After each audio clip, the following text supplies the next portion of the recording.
Pria itu bernama Choi Jung-ho, seorang mantan atlet yang pensiun karena cedera pada pergelangan tangannya dan kini membuka sebuah kafe di mana Ajin menawarkan diri untuk bekerja di sana. Pada saat itu, Junso menawarkan sebuah rumah baru untuk Ajin agar ayahnya tidak mendatanginya lagi. Tapi Ajin menolak. Ia lebih baik memberi ayahnya uang saja agar tidak dipukuli lagi. Kecantikan Ajin membuatnya menjadi viral setelah foto candidnya di kafe menyebar di internet. Banyak pria berdatangan hanya untuk mengajaknya berkencan. Namun, ia selalu menolak dengan sopan. Popularitasnya juga menarik perhatian CEO agensi besar yang kembali ingin merekrutnya. Suatu malam, menjelang kafe tutup, seorang pria menelpon dan meminta nomor ponsel Ajin. Ketika ditolak, pria itu nekat masuk ke dalam kafe, namun langsung diusir. Tidak disangka, pria itu kemudian mengikuti Ajin pulang. Pada waktu yang sama, Junsu sedang menuju rumah Ajin dan menemukan tas Ajin tergeletak di jalan. Ketakutan, ia pun mencari-cari di mana Ajin berada. Hingga kemudian ia melihat Ajin sudah memukuli penguntit itu dengan batu. Dalam keadaan yang sangat emosi, Ajin bertanya sejauh mana Junsu bersedia berkorban untuknya. Tetapi ketika Junsu berkata ia akan melakukan apapun kecuali membunuh, Ajin jadi kecewa lalu kemudian meninggalkan Junsu. Junsu kemudian mengancam penguntit tersebut agar tidak melapor ke polisi. Ia kemudian membuang batu yang digunakan Ajin untuk memukuli pria tersebut. Sesampainya di rumah, Ajin mendapati ayahnya sedang merencanakan untuk menjual dirinya. Sun-gyu kembali memukuli Ajin dan menuntut uang lebih banyak. Ketika ayahnya pergi, Ajin justru tertawa puas. Rencananya berjalan sesuai dengan keinginannya. Ia bahkan meminta Junsu memukulinya lagi agar terlihat seperti serangan dari sang penguntit. Namun, Junsu menolak keras. Trauma pada masa kecil ketika Ajin dipukuli ibunya membuatnya tidak sanggup untuk menyakiti Ajin. Ajin lalu meminta maaf dan kemudian memeluk Junsu. Di kafe, Jung-ho melihat luka baru di leher Ajin dan mulai curiga. Ia sudah menganggap Ajin seperti keluarganya dan merasa ada sesuatu yang disembunyikan oleh karyawannya itu. Di luar, Junsu yang ingin membantu Ajin mencoba menjebak Sun-gyu lalu memukulinya. Kemudian, polisi pun datang dan menahan Junsu. Ajin yang melihat kesempatan ini justru bersaksi bahwa Junsu adalah penguntit yang selama ini melukainya. Ia berbisik kepada Junsu bahwa cara Junsu salah.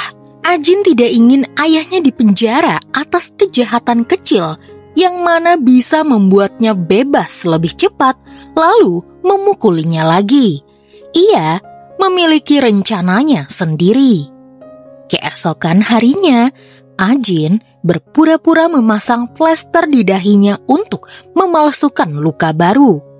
Ketika Jung-ho dan Yusik melihatnya, mereka langsung memaksa Ajin untuk bercerita apa yang sebenarnya terjadi kepada Ajin. Ajin mengakui bahwa ia sedang diikuti oleh penguntit yang mencoba menyerangnya. Jung-ho pun memutuskan akan mengantar Ajin pulang setiap hari. Di perjalanan, Jung-ho memberikan semprotan merica untuk berjaga-jaga. Ia kemudian terkejut melihat kondisi apartemen Ajin yang kecil dan sedikit jauh dari pemukiman. Apalagi ia tinggal seorang diri. Saat tiba di sana, Jung-ho menemukan seekor tikus mati di depan pintu rumah Ajin. Tanda jelas adanya ancaman. Di sana, kemudian mereka melihat seorang pria bertopi kupluk yang sangat mencurigakan dan Jung-Ho langsung mengejarnya. Namun pria itu berhasil kabur. Untuk melindungi Ajin, Jung-Ho meninggalkan tongkat baseball di depan pintu rumah Ajin. Bagi Ajin, itu justru menjadi bagian penting dari rencananya.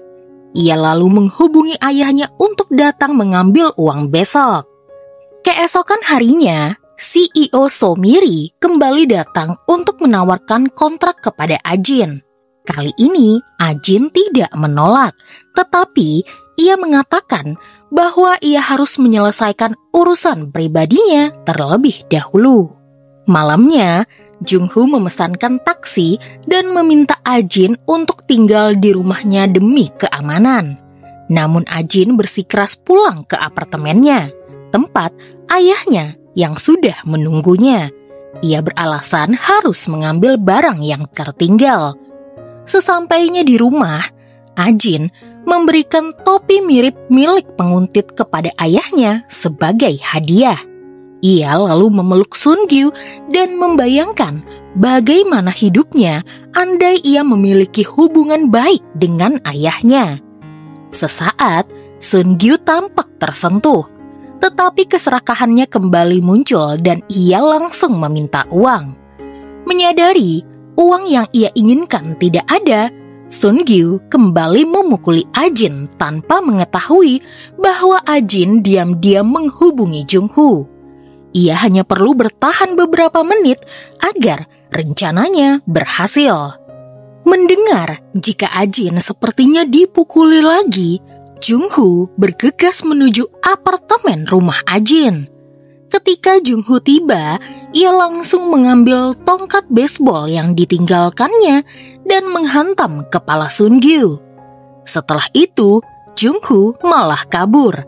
Ajin yang sudah menunggu momen tersebut ikut memukul ayahnya hingga tak sadarkan diri. Begitu Jung-Ho pergi, ia pun menghubungi polisi dan melaporkan bahwa ayahnya terluka parah. Di akhir cerita, Ajin pun tertawa bahagia. Rencananya untuk memutus belenggu hidupnya akhirnya telah berhasil.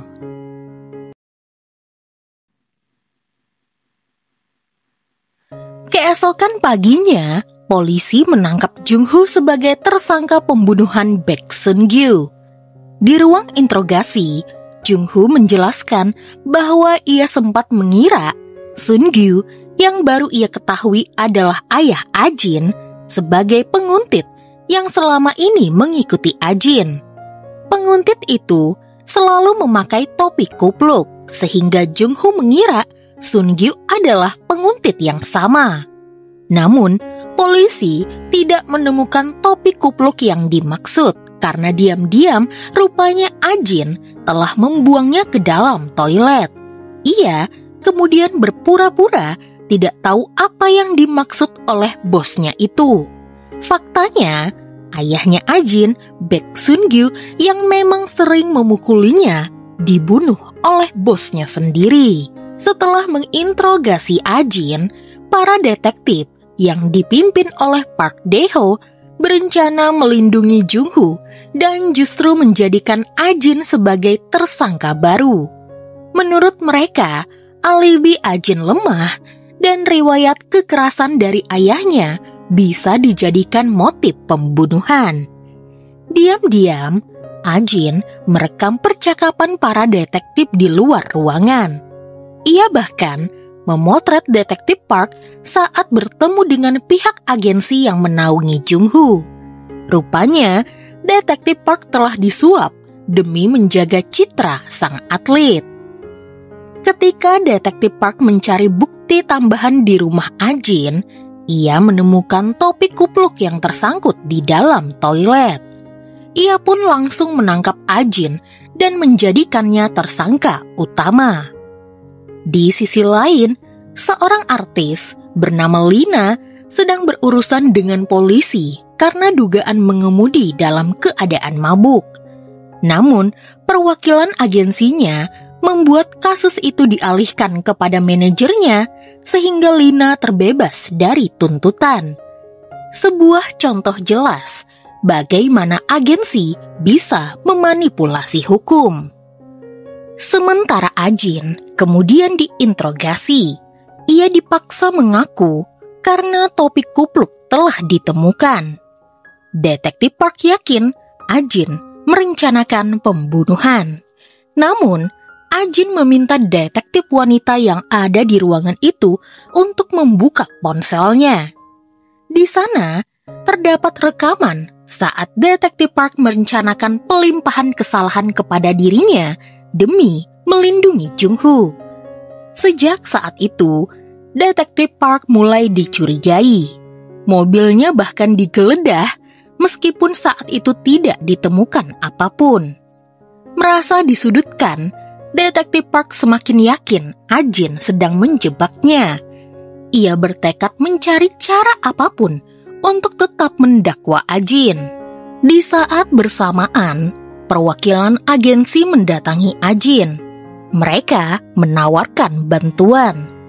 Ajin tahu mereka hanya berpura-pura baik demi memanfaatkannya suatu hari nanti. Namun, ia tidak punya pilihan. Ia harus bebas sebelum kasus ini masuk ke kejaksaan. Malam itu, Junsu yang sudah dibebaskan dan tahu apa yang terjadi datang ke kantor polisi dan mengaku sebagai pelaku pembunuhan Baek Sun-gyu. Ia menjelaskan bahwa beberapa hari sebelumnya ia memang ditangkap karena dianggap penguntit setelah menyerang ayah Ajin demi membelanya. Menurut Junso, ia melakukan semua ini karena ia menyukai Ajin dan tidak tahan melihat Ajin terus dipukuli oleh ayahnya. Detektif Park jelas kesal. Pengakuan Junsu bisa menghancurkan rencananya menjebak Ajin. Karena kesaksian Junsu, Ajin pun dibebaskan untuk sementara.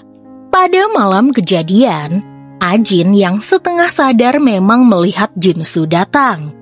Junsu menangis melihat kondisi Ajin dan membantunya menghilangkan beberapa bukti. Ia lalu menciptakan skenario seolah-olah ia sudah membuntuti Sun-gyu sebelum pembunuhan terjadi. Sayangnya, bukti yang dibawa Junsu tidak valid. Polisi menyatakan pengakuannya tidak dapat dipercaya. Meski begitu, Junsu tetap bersikeras bahwa Ajin tidak bersalah. Ia menegaskan Sun-gyu sudah lama menyiksa Ajin, jadi ia membunuh Baek Sun-gyu karena ia mencintai Ajin.